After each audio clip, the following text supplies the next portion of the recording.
सतगुरु रूपी प्यारी साथ संगत जी, प्यार और सत्कार से कहना धन निरंकार जी।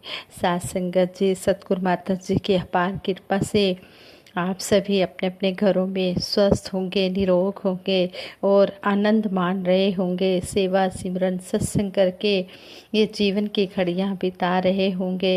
यही दासी आप जी से आशा करती है कि सतगुरु माता जी की असीम कृपा आप सब पर बनी हुई है और इसी तरह आप सब पर ये असीम कृपा सतगुरु की निरंकार की बनी रहे।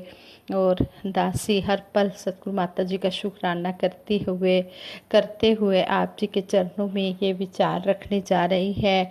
ये विचारों द्वारा हम ये समझाया गया है कि ये जो मानव जीवन हमें मिला है, ये इस प्रभु परमात्मा को जानने के लिए मिला है। इस प्रभु परमात्मा को जानकर हमने फिर सेवा सिमरन सत्संग करते हुए भक्ति में अपना जीवन बिताना है। ये माया से हमने बचकर रहना है। दुनिया में हमने लिप्त नहीं होना, हमने मायापति के साथ लिप्त होना है। जैसे संपूर्ण हरदेव वाणी में सतगुरु बाबा हरदेव सिंह जी महाराज ने हमें समझाया है, ज्ञान का सूरज उदय हुआ तो जीवन में उजियारा है। जब ब्रह्म ज्ञान जिंदगी में मिला, ब्रह्म ज्ञान का सूरज उदय हुआ तो जीवन में उजाला ही उजाला हो गया। मन के भीतर से भ्रमों का दूर हुआ अंधियारा है। मन के अंदर से सभी वहमों भ्रमों को सतगुरु ने निकाल दिया। जैसे कहते हैं कि आज मंगलवार है, आज वीरवार है, आज शनिवार है, आज बाल नहीं कटवाने, आज नेल्स नहीं काटने, आज ये काम नहीं करना, आज वो काम नहीं करना। जैसे कहीं जा रहे होते तो कहते हैं कि बिल्ली जा रही होती, अब बिल्ली ने तो जाना ही है, लेकिन जिन्होंने इस परमपिता परमात्मा को नहीं जाना वो कह देते हैं कि बिल्ली रास्ता काट गई है, अभी रुक जाओ, अभी नहीं जाना। या किसी ने अगर छींक मार दी तो कह देते हैं कि छींक मारती है, अभी नहीं जाना, काम नहीं बनेगा। तो सतगुरु ने हमें इन सारे वहम भुलेखों से निकाल दिया है। ये वहम भुलेखे हैं और कुछ नहीं है। जैसे पहले समय में कहते थे कि पेड़ पौधों के नीचे नहीं जाना चाहिए, रात के समय भूत प्रेत होते हैं, लेकिन ऐसा नहीं, क्योंकि पेड़ पौधे जो होते हैं वो रात के समय कार्बन डाइऑक्साइड गैस छोड़ते हैं, इसलिए पेड़ों के नज़दीक नहीं जाना चाहिए। ये जो भरम भुलेखे हैं ये पहले होते थे। पहले इंसान इतने पढ़े लिखे नहीं होते थे लोग, तो वो इन बातों को मानते थे। लेकिन आजकल तो सभी जो आज की जनरेशन है वो काफ़ी एजुकेटेड हो गई है, तो इसलिए वो इन अंधविश्वासों में नहीं पड़ते। सतगुरु हमें इन अंधविश्वासों से बाहर निकाल रहा है। हमने ये ब्रह्म ज्ञान लेकर भी इन अंधविश्वासों में नहीं पड़ना है और इस प्रभु परमात्मा को जानकर अपने जीवन को सफल करना है। जिन्होंने इस परमपिता परमात्मा को जान लिया है, मुबारक हैं वो। इस परमपिता परमात्मा को जानकर वो आनंद में अपना जीवन व्यतीत कर रहे हैं, और जिन्होंने नहीं जाना वो भी इस परमपिता परमात्मा को जान ले। आज मेरे वक्त के सतगुरु माता सुदीक्षा जी महाराज आए हुए हैं और सारे ही संसार के लिए आए हुए हैं। किसी एक जाति वर्ण या किसी एक संप्रदाय के लिए नहीं, सतगुरु के लिए सभी बराबर हैं। सतगुरु ने कोई जाति वर्ण नहीं बनाई।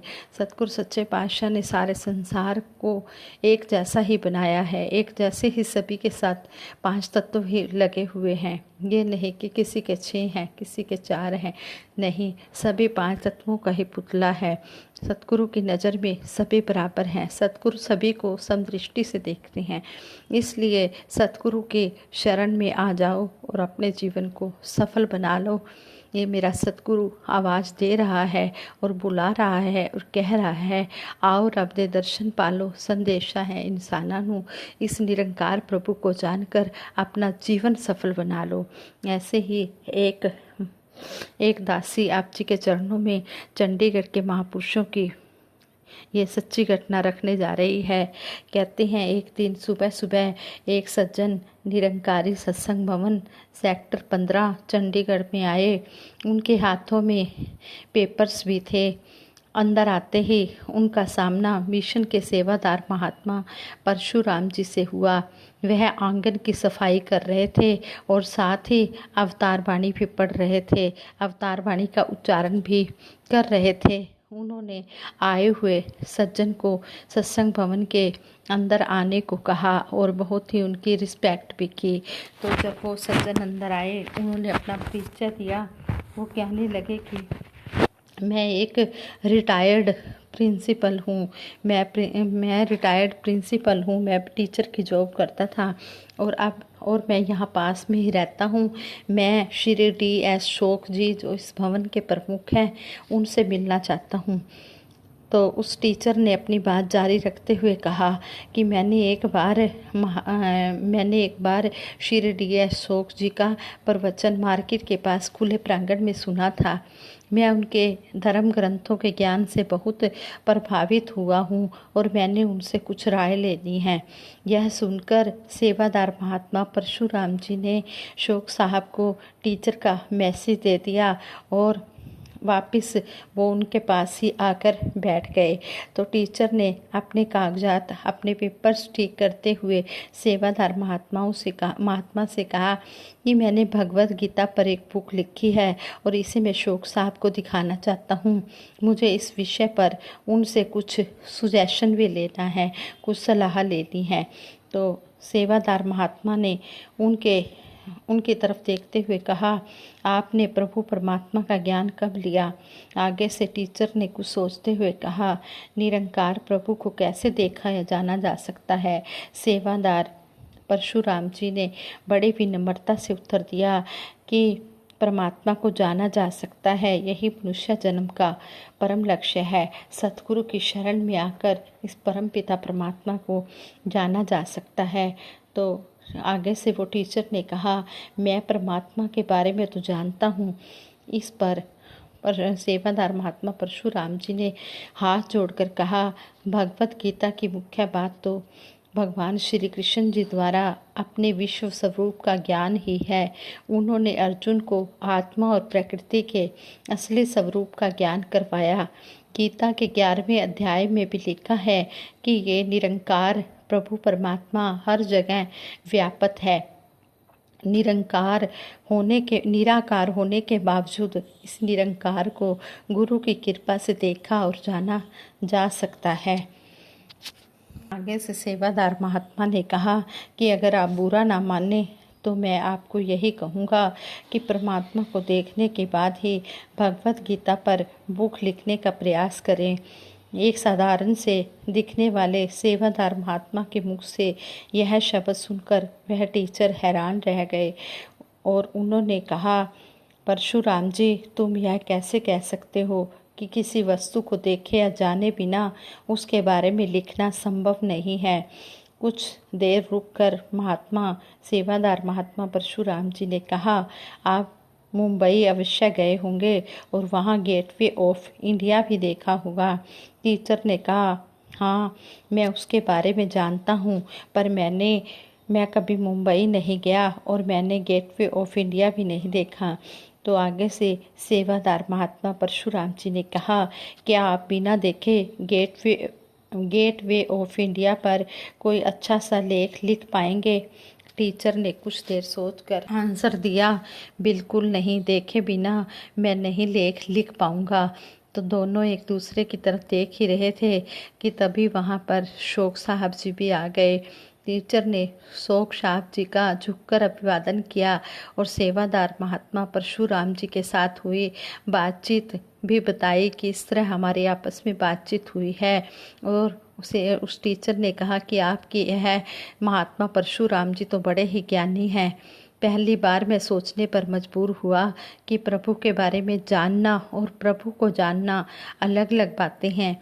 शोक साहब जी को बहुत ही अच्छा लगा कि अध्यात्म विषय पर ज्ञानवान सेवादार ने टीचर महोदय से बहुत ज़्यादा अच्छे से बात की और उन्होंने अपना ज्ञानी होने का प्रमाण भी दिया, प्रूफ भी दिया। टीचर ने अपने हाथों से लिखी हुई अपनी बुक दिखाते हुए कहा, अशोक साहब, मैं वास्तव में गीता की इस पांडुलिपि के बारे में आपके अमोलक सुझाव लेने आया था। मुझे धार्मिक ग्रंथों को पढ़ना और धार्मिक स्थानों पर जाने का बहुत ही शौक है और अब मुझे यह अच्छी तरह से समझ आ गया है कि परमात्मा को देखने के बाद ही इसके बारे में जाना जा सकता है।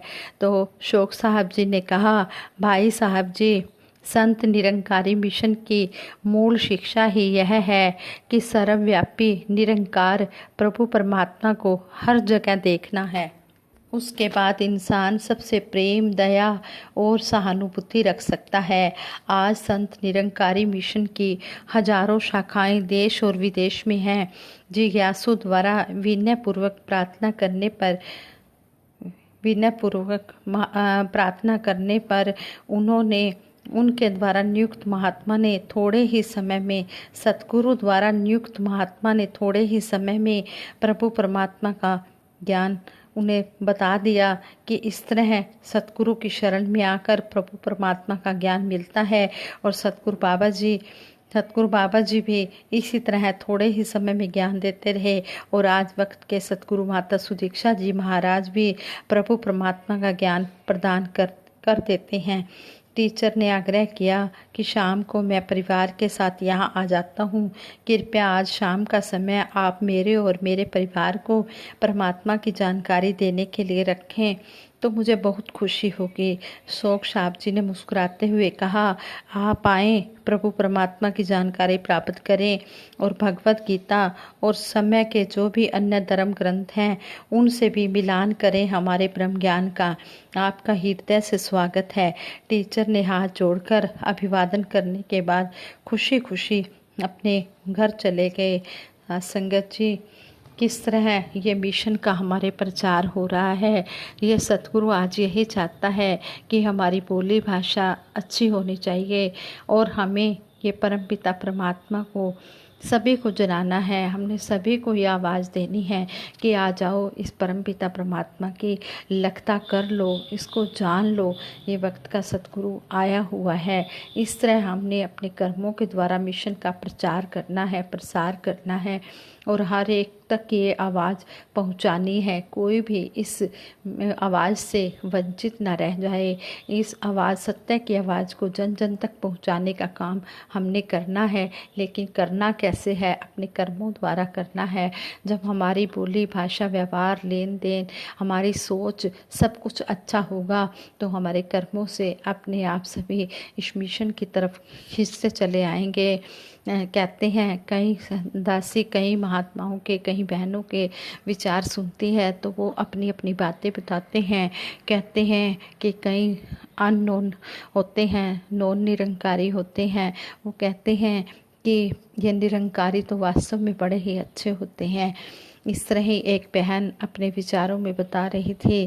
कहने लगी कि मेरे घर के बाहर किसी बुजुर्ग महात्मा को किसी व्हीकल से चोट लग जाती है और कहते हैं कि सारे जा रहे हैं, वहाँ से कोई आ रहा है, कोई जा रहा है, लेकिन उस बुजुर्ग बाबा को कोई नहीं उठाता। कहते मैं जैसे ही घर के बाहर निकली मैंने देखा कि ये शोर कैसा हो रहा है, ये कैसी आवाज़ है। देखा तो वो बाबा को बड़ी चोट लगी हुई थी। मैं उस बाबा को अपने घर ले आई और मैंने उस बुजुर्ग बाबा को पट्टी भी की और दूध में हल्दी वगैरह डालकर उस बाबा को दी। तो आगे से वो बाबा कहते हैं कहीं आप निरंकारी तो नहीं हैं। तो कहने लगे कि मुझे मुख से तो कुछ कहना ही नहीं पड़ा, मेरे कर्म द्वारा ही उन्हें पता लग गया। कहते हैं कि जो निरंकारी होते हैं इनके दिल बड़े विशाल होते हैं और यही सबकी सहायता करते हैं। इस तरह एक बार परम ममता में निरंकारी राजमाता जी का भी उदाहरण आप सभी ने सुना ही है कि किस तरह है सतगुरु ने परम ममता में निरंकारी राजमाता जी ने भी कर्म पर ही जोर दिया और कर्म करके दिखाया। एक बार राजमाता जी पूजा माता जी के लिए साड़ी लेने मार्केट में गए और वहाँ पर बहुत ही रश हो रहा था। काफ़ी बहनें बैठी हुई थी। जैसे ही वो बहनें लेकर सामान साइड हुई तो राजमाता जी ने बड़े ही प्यार से कहा, भाई साहब जी ये साड़ी दिखाना ज़रा। जैसे ही राजमाता जी बोले, उन्होंने बोली सुनी तो वो कहने लगा, दुकानदार कहीं आप निरंकारी तो नहीं हैं? आप निरंकारी हैं साध संगत जी। ये निरंकारी होने का जो प्रूफ है ये कर्म है। जब कर्म हमारे हमारे कर्म ही बोलने चाहिए। सतगुरु आज यही चाहता है कि हमने अपने कर्मों द्वारा मिशन का प्रचार प्रसार करना है। इस तरह सभी को जानकारी देनी है कि आओ, हमने परमपिता परमात्मा को जान लिया है, आप भी इस परमपिता परमात्मा को जान लो। इस तरह सतगुरु ने हमें समझाया है। ज्ञान का सूरज उदय हुआ तो राह नजर अब आई है, दर बदर की ठोकरों से बचकर मंजिल पाई है।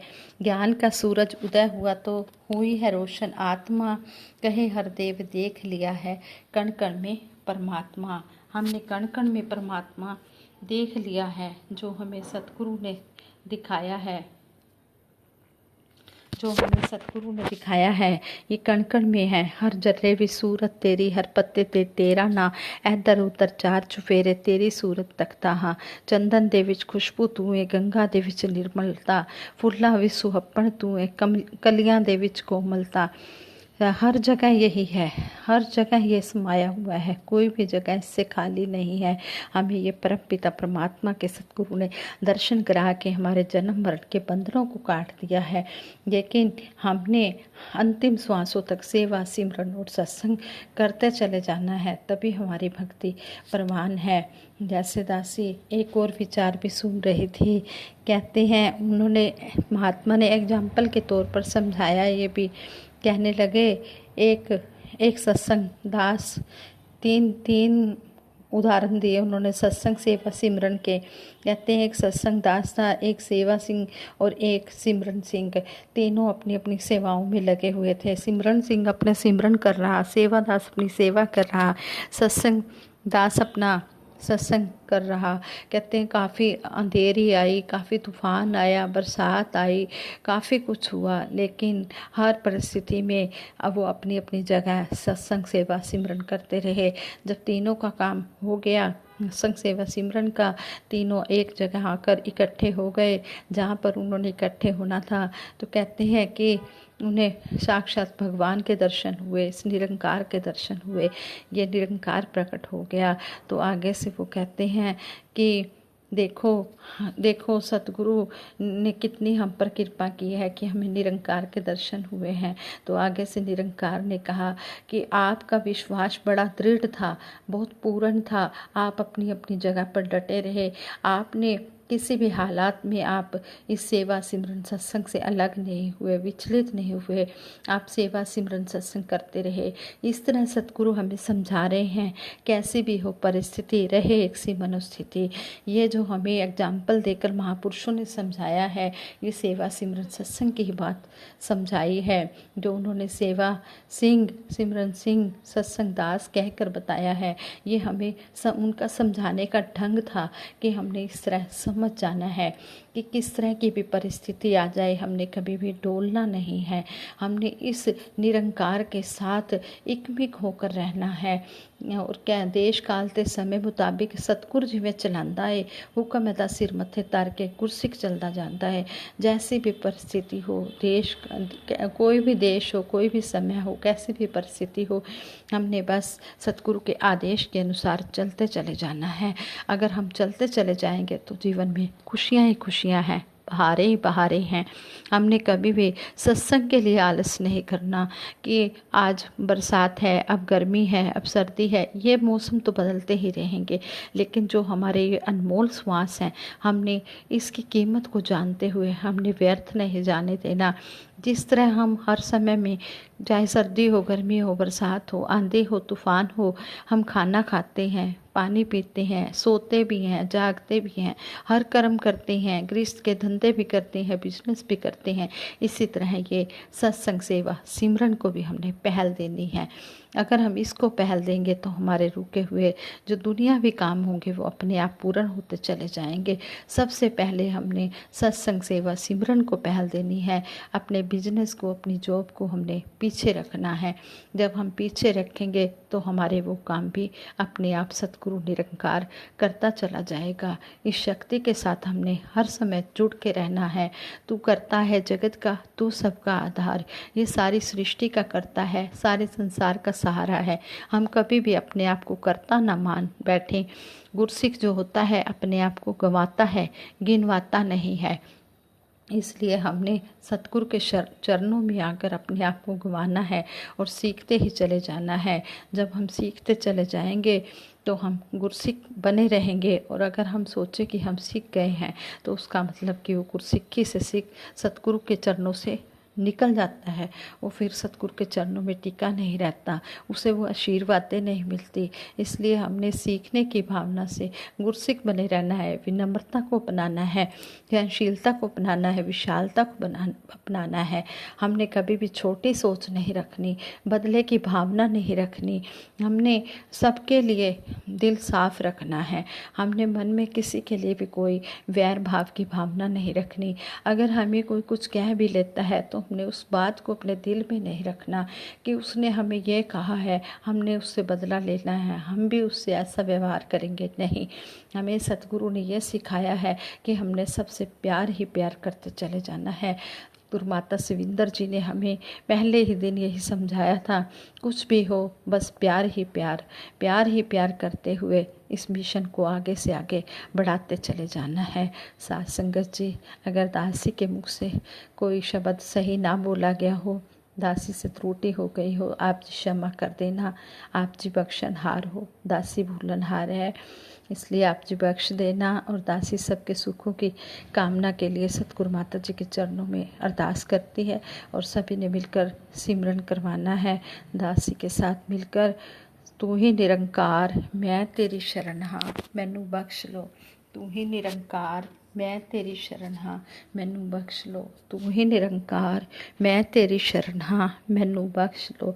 बोलिए सतगुरु माता सुदीक्षा शिविंदर हरदेव जी महाराज की जय। निरंकारी राजमाता गुरु बचन अवतार की जय। आज संगत जी प्यार से कहना धन निरंकार।